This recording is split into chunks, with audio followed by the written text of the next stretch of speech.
जो लोग ये चाहते हैं कि मेरा घर हमेशा साफ रहे, सुंदर रहे, सामान अपनी जगह व्यवस्थित रहे, कुछ ना कुछ उसमें नया दिखाई दे, तो अपने घर में जो हम रोज़ बेडशीट लगाते हैं या सोफ़े के कवर होते हैं, डेली टू डेली तो नहीं बदल सकते हैं, पर चीज़ों को इधर से उधर करके अपने ड्राइंग रूम को या बेडरूम को एक नया लुक ज़रूर दे सकते हैं।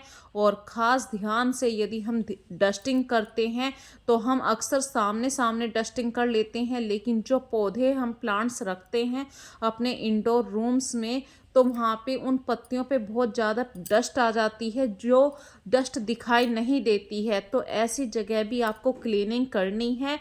भले ही आपके पास ज़्यादा महंगे महंगे गिफ्ट ना हो, आइटम्स ना हो, या अपने घर को डेकोर करने के लिए सुंदर सुंदर सामान ना हो, लेकिन यदि आपके घर में बिल्कुल भी डस्ट नहीं है, बिल्कुल नीट एंड क्लीन है, तो वो सिंपल सा रूम भी आपके घर में चार चांद लगा देता है।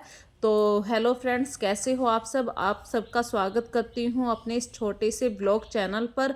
यदि अभी तक आपने मेरे चैनल को सब्सक्राइब नहीं किया तो प्लीज़ सब्सक्राइब कर लीजिए और बेल आइकन को क्लिक करना मत भूलिए, ताकि अगली वीडियो का नोटिफिकेशन आपको जल्द से जल्द मिलता रहे। तो करते हैं आज की वीडियो की शुरुआत।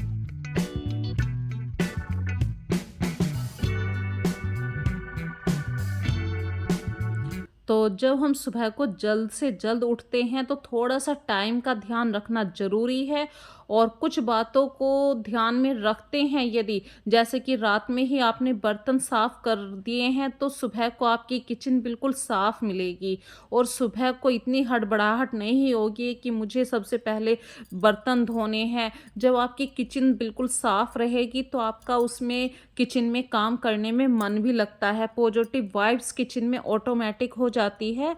और फ्रेंड्स, मैं हमेशा कहती हूँ कुछ बातों को ध्यान रखिए।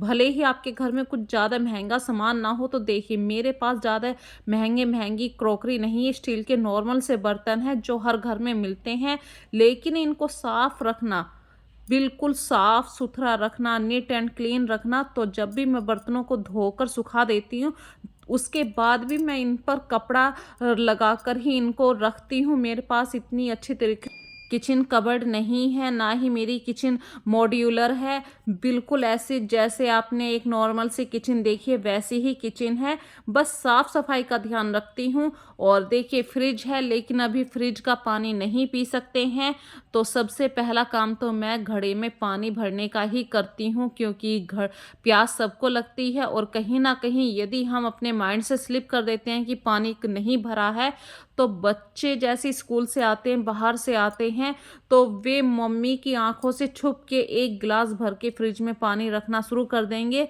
और ये एक गिलास ही बच्चों का गला खराब कर देगी। तो अपनी कुछ हैबिटों में चेंज लाना है हमें। बच्चे तो नहीं मानेंगे, लेकिन हमें ज़रूर मान लेना है कि हमें बच्चों के काम करने से पहले पहले वो काम कर देना है। तो फ्रेंड्स देखिए, सबसे पहला काम तो मैं भी किचन में आई हूँ, बर्तनों को सही से अरेंज कर दिया है। और नॉर्मल सा एक काम है, जैसे में सुबह उठते हैं, तो यदि हम अपनी हेल्थ के बारे में नहीं सोचते हैं तो ये हमारी गलती है। तो सबसे पहला काम करती हूँ, खाली पेट की जो दवाई है वो ले लेते हैं, और बच्चों के लिए दूध पानी भी बनाना है।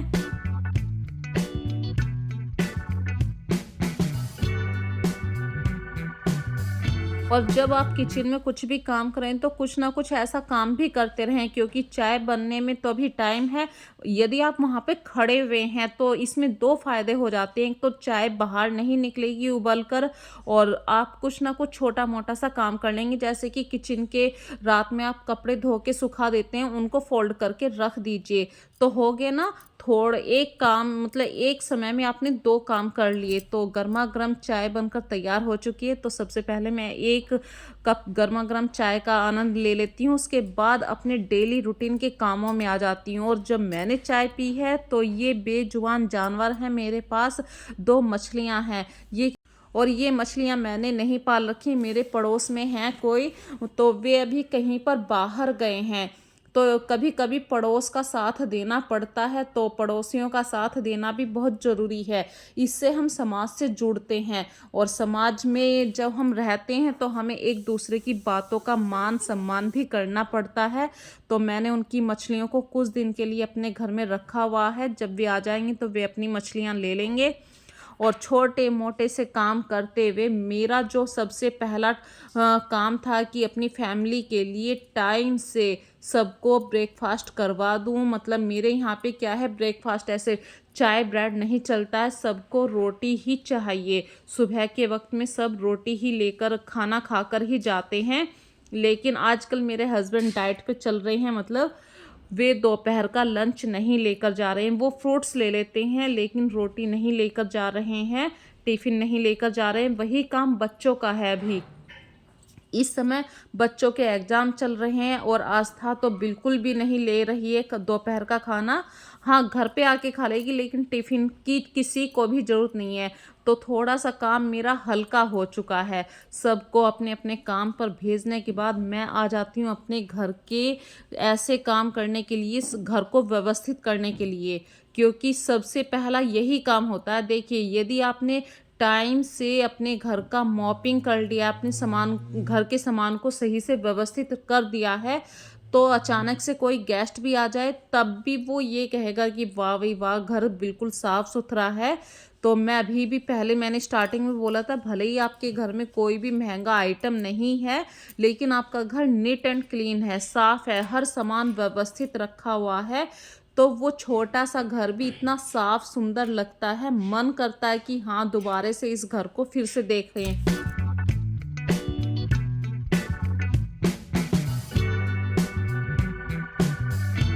और मेरा घर 2 पोर्शन में बटा हुआ है। नीचे वाले पोर्शन पर है ड्राइंग रूम, ऊपर वाले पोर्शन में है किचन। तो हमेशा ऊपर-नीचे लगा ही रहता है।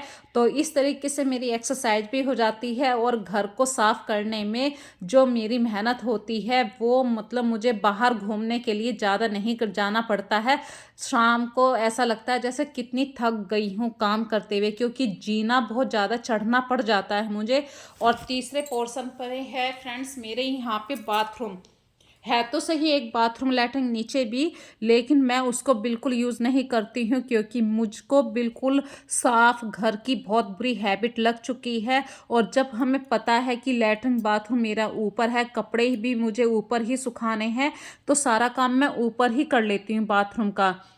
तो फिर इस बहाने से मेरे 3 जीने चढ़ना, दिन में कम से कम 10-12 बार तो ऊपर-नीचे के जीने पूरे चढ़ती हूँ। तो उस वज़ह से मेरा वेट भी कंट्रोल में रहता है। मैं कुछ भी खा लेती हूँ, वेट भी कंट्रोल में रहता है फिर। और छोटी-छोटी सी हैबिट होती हैं, जैसे कि डेली की जो सफाई होती है, आपकी क्लीनिंग की हैबिट होती है, डस्टिंग करने की हैबिट होती है, आप इसको इग्नोर मत कीजिए।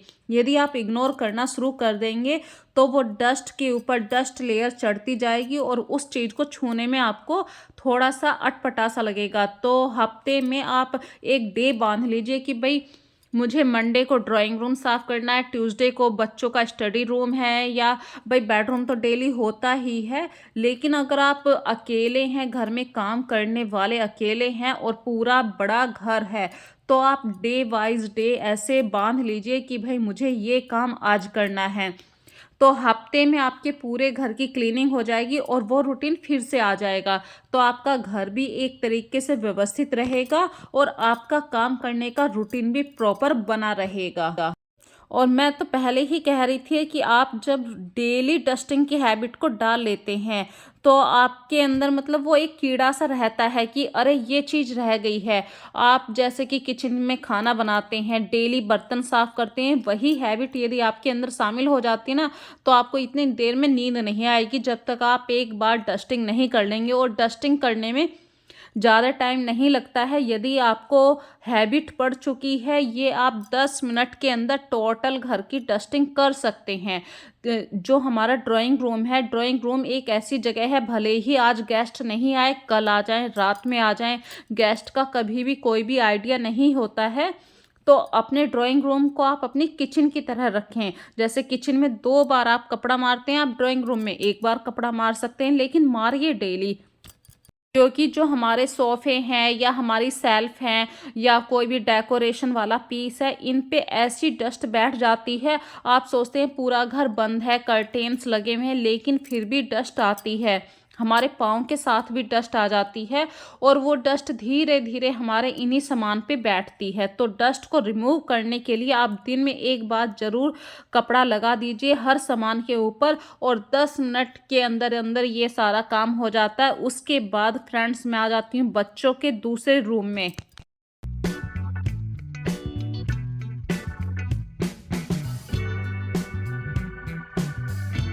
और ये जो भाग मैं अभी साफ करके आपको दिखा रही हूँ, ये मेरे घर के एंट्रेंस के बिल्कुल बराबर में है। तो यहाँ पे मैंने एक रैक लगा रखी है और इसके पास ही एक शीशा भी है।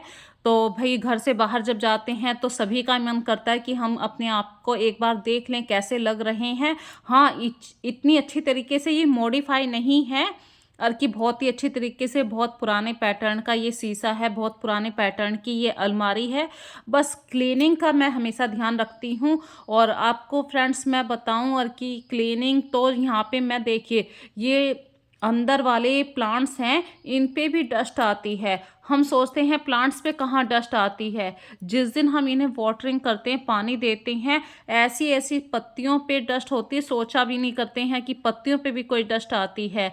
और जब हम वाइपिंग करते हैं, पता उस कपड़े के ऊपर चलता है कि हाँ भई ये कपड़ा काला हो चुका है तो हमारे घर में डस्ट है।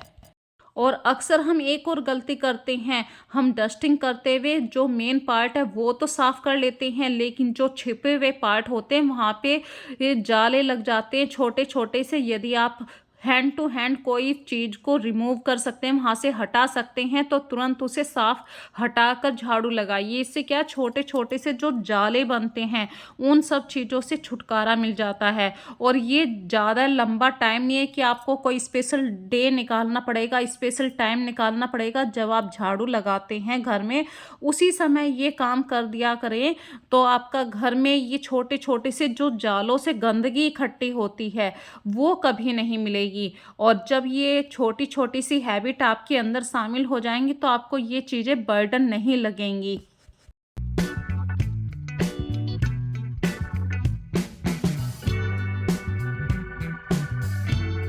और जब आप पैरेलल वर्क करते हैं तो एक रूम से एक रूम को साफ करते हुए चलते हैं। ये नहीं है कि 1 सेकंड का काम आपने किचन में किया, 1 सेकंड में आप कपड़े धोने चले गए, ऐसा थोड़ी ना होता है। आप एक काम में लगते हैं तो एक काम को पूरा फिनिश करते हैं। जैसे कि झाड़ू पोछे में लग गए तो पूरा झाड़ू पोछा खत्म करके ही आप दूसरे काम में जाएँगे, तो वही काम मैं कर रही हूँ। इससे क्या होता है कि हमारा पूरा कॉन्संट्रेट पूरा उसी काम पे रहता है।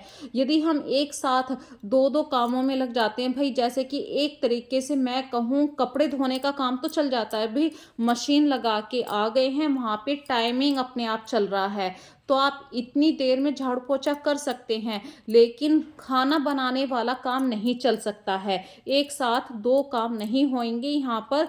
या तो आपका मॉपिंग खराब हो जाएगा, डस्टिंग छूट जाएगी, कुछ ना कुछ ऐसा छूट जाएगा, या खाने का स्वाद चला जाएगा। तो कुछ काम ऐसे होते हैं जो आप नियम से एक तरीके से ही लेकर चलेंगे, एक समय पर ही लेकर चलेंगे। जैसे किचन में खाना बनाया, तुरंत आपने बर्तन साफ कर दिए, आपने झाड़ू लगाया, डस्टिंग कर दी, तुरंत आपने मॉपिंग भी कर दी। इस तरीके से जो आप नियमित काम करते हैं, लगातार काम करते हैं, उसमें आपका टाइम भी बचता है। आप मन खुश होके, मन से दिल लगा के काम करते हैं और आपको पता भी रहता है कि भाई मेरे पूरे घर में अभी मैंने सिर्फ इतना काम किया है। जो नियमित काम होता है उसमें सफाई भी रहती है, आपका मन भी लगता है और एक नियमित काम करने से ही आपका मन भी शांत रहता है। तो ऐसे ही आज की वीडियो मैंने पूर्ण करी है। यदि आज की वीडियो में आपको कोई भी बात अच्छी लगी है तो फ्रेंड्स मुझे कमेंट करके ज़रूर बताना। आप लोगों के कमेंट पे ही मैं ध्यान देती हूँ और जब कमेंट करते हैं तो मुझे थोड़ा-सा अच्छा लगने लगा है। पहले तो मेरी वीडियो पर इतना रिस्पॉन्स नहीं आता था, लेकिन आजकल आप लोग काफ़ी प्यार दे रहे हैं। आप लोगों का ये प्यार जब मुझे मिलता है तो मेरे मन के अंदर एक छोटी-सी उम्मीद जागने लगती है कि हाँ भाई, मैंने अपनी गलतियों से शायद कुछ सीखा है। और लास्ट में चलते-चलते एक और बात कहना चाहती हूँ, हर किसी की स्थिति अलग होती है। अपनी स्थिति को आप अपने नज़रिए से देख सकते हैं, उस प्रॉब्लम का अपने नज़रिए से ही आप उसका सॉल्यूशन निकाल सकते हैं। यदि घर में छोटी-सी समस्या हो चुकी है या आप उससे परेशान हैं, तो उस परेशानी का निस्तारण करने के लिए आपको ये नहीं है कि उस चीज़ को लेके बैठे रहिए। उस चीज़ को अपने माइंड से स्लिप करने के लिए आप बाहर जाइए, अपने दोस्तों से मिलिए, अपनी फ्रेंड्स से मिलिए। जब आप अपनी बातों को किसी के साथ शेयर करते हैं तो कहीं न कहीं वो बात आपके माइंड से धीरे-धीरे ख़त्म होने लगती है। यदि कोई डर है, चिंता है, टेंशन है, उससे आपका मन घिरा हुआ है, अगर जल्दी ही इन प्रॉब्लम से आप खुद को अलग नहीं करेंगे तो जो नकारात्मक एनर्जी है वो आपके ऊपर इतनी हैवी हो जाएगी कि आपका काम करने में भी मन नहीं लगेगा। तो फ्रेंड्स, किसी ना किसी रूप में आपको घर से बाहर निकलना है। अपने फ्रेंड सर्किल को इतना मजबूत रखिए कि वो आपकी इस प्रॉब्लम में आपका साथ दें। जब हम किसी से अपनी बातों को शेयर करते हैं तो हमारा मन हल्का होता है। बस यही छोटी सी बात आप लोगों के साथ शेयर करना चाहती थी। अपना ध्यान रखिए, खूब खुश रहिए और अपना जितना ध्यान रखेंगे जब ही आप अपने परिवार का ध्यान रख सकते हैं। So take care friends.